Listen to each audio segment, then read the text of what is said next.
Hello ladies and gentlemen, welcome to Tony Needs Hobbies. My name is Tony and in this video I will be preserving some of this year's harvested gooseberries by making some delicious jam. Follow me along.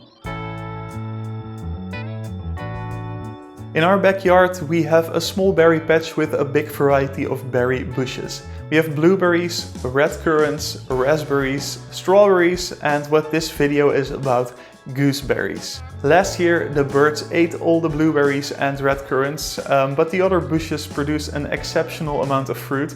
So in this video I will preserve what is left of the gooseberries by turning it into delightful jam without adding pectin or any other gelling agent. In the description I will post a link to a table of fruits that you can use to make jam without adding pectin. But first let me show you what we need for this project. We need enough jars to put all the jam in and the real ingredients: crystal sugar, a lemon, and of course gooseberries. The first step will be sterilizing the jars. I have made jam before and I always sterilize the jars in the following way. First I remove the lids and put all the clean jars and lids in a big pan.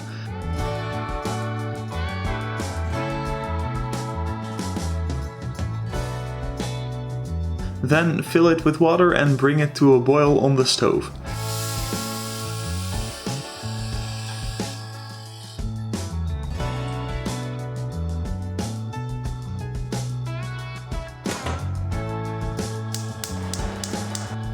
While heating up, I preheat the oven to 125 degrees Celsius. Once the water is boiling, I let it boil for 10 minutes, after which I remove the jars and lids from the pan and put them on an oven rack. Then it all goes in the oven for as long as I need to make the jam.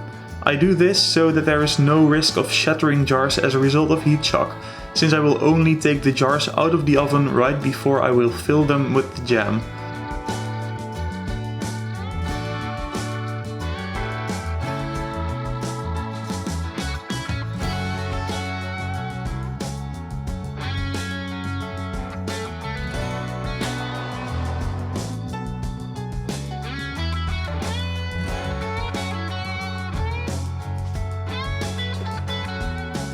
Also, as part of the preparations, I will put 2 small saucers in the freezer and take the berries out. I put them in the freezer after harvesting because I didn't have time to preserve them at that moment. The jars, well not this one, but the others, will remain in the oven until fully dried. Now it's time to prepare the ingredients and turn the gooseberries into jam. It's not difficult, but the result will taste delightful, so let's get to it. For this recipe, which I will also post on tonyneedshobbies.com, link down below, I will need the juice of half a lemon, almost 800 grams of gooseberries and an equal amount of sugar. By Dutch law, jam needs to have at least a total sugar content of 60% if you want to call it jam. This makes sure that the fruit is actually preserved and doesn't spoil. As mentioned earlier, I will not add pectin. Many fruits can be turned into jam without the use of gelling agents. This depends mainly on the amount of pectin in the fruit. Gooseberries have a large enough quantity by themselves and the addition of lemon juice throws in a bit of pectin as well.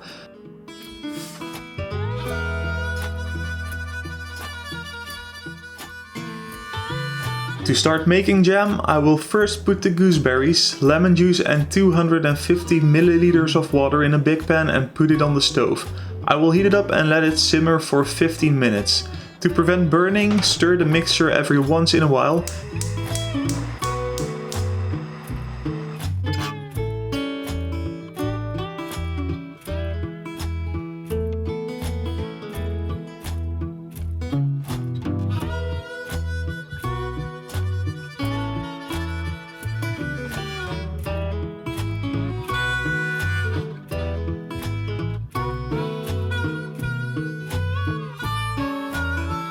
Once the fruit is soft and pulpy, it is time to add the sugar.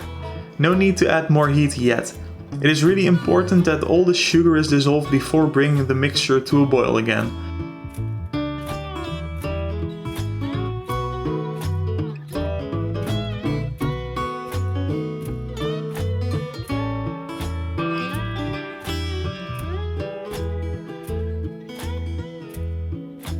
Once you cannot notice any crystals of sugar, heat it up and let it boil hard for 10 minutes.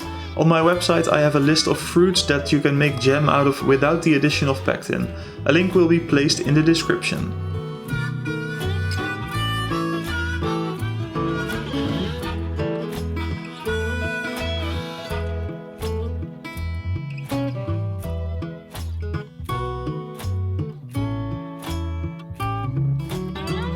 Then it's done.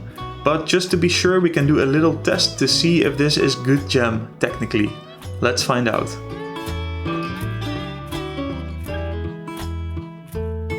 To do that test, I used the chilled saucers. A few drops of the jam are placed on them to drop the temperature quickly. Then, when you run your finger through it and it looks and behaves like jam would, the product is ready to be canned.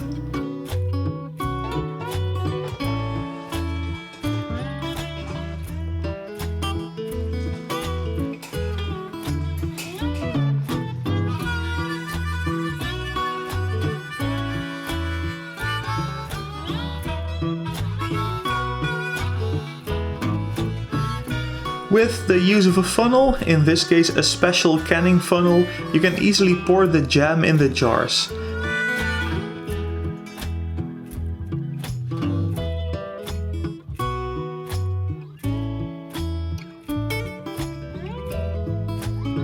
Once that is done, put the lid on and put them upside down for a couple of minutes.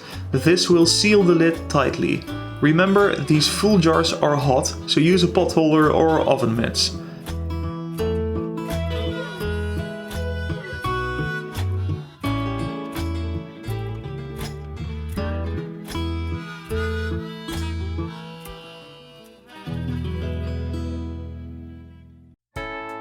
When it's cooled down a bit, put a label on them. I do this while the jars are still warm so the stickers adhere well.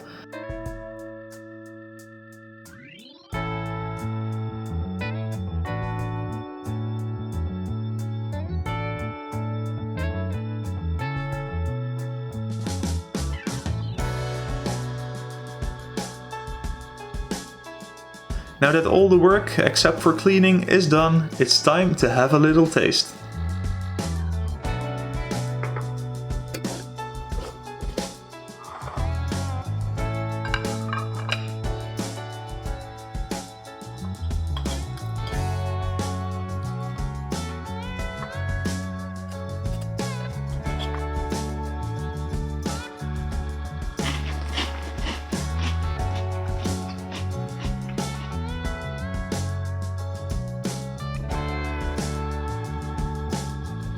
This is some seriously good tasting jam. If you have some berries lying around and you like jam, definitely try making it yourself. It is very satisfying and it will taste wonderful. In my next video I will let you know who won the leatherworking giveaway, and if you have liked watching this video, definitely let me know by hitting that like button. Please also consider subscribing to this channel for more videos like this in the future. For now, I would like to thank you for watching. Bye bye.